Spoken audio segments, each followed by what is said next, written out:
લાપરવાહ બેદરકાર તંત્ર અને જેના કારણે લોકો પડી રહ્યા છે બીમાર।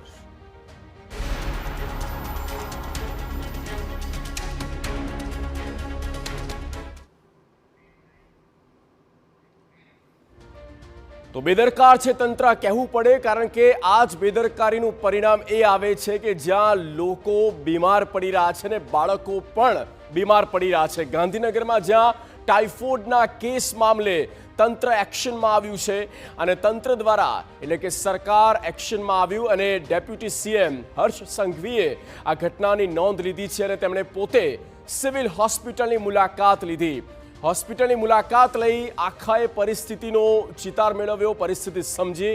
ન માત્ર એટલું, સાથે કેન્દ્રીય ગૃહપ્રધાન અમિત શાહે પણ સ્થિતિની સમીક્ષા કરી છે।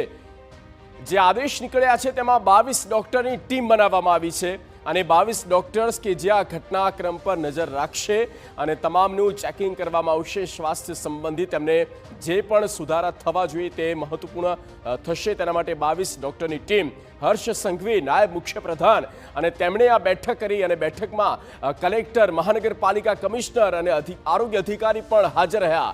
અને ત્યારબાદ નાયબ મુખ્યપ્રધાન હર્ષ સંઘવી દ્વારા શું કહેવામાં આવ્યું તે સાંભળીએ। 22 ડોક્ટરોની ટીમ બનાવવામાં આવી છે। ડેપ્યુટી કલેક્ટરને બી અહીંયા જવાબદારીમાં રાખવામાં આવ્યા છે।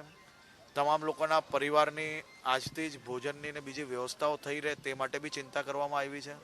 આજે વહેલી સવારથી union home minister Shri Amitbhai Shah સાહેબે બી કમસે કમ 3-1 વાર આ આખી ટ્રીટમેન્ટ માટેની, એના પરિવારની ચિંતા માટેની અને પરિવારને અહીંયા ટ્રીટમેન્ટ દરમિયાન કોઈ બી પ્રકારની તકલીફ ના પડે તે માટેની વ્યવસ્થાઓ માટે બી એમને રિવ્યૂ લીધેલો હતો।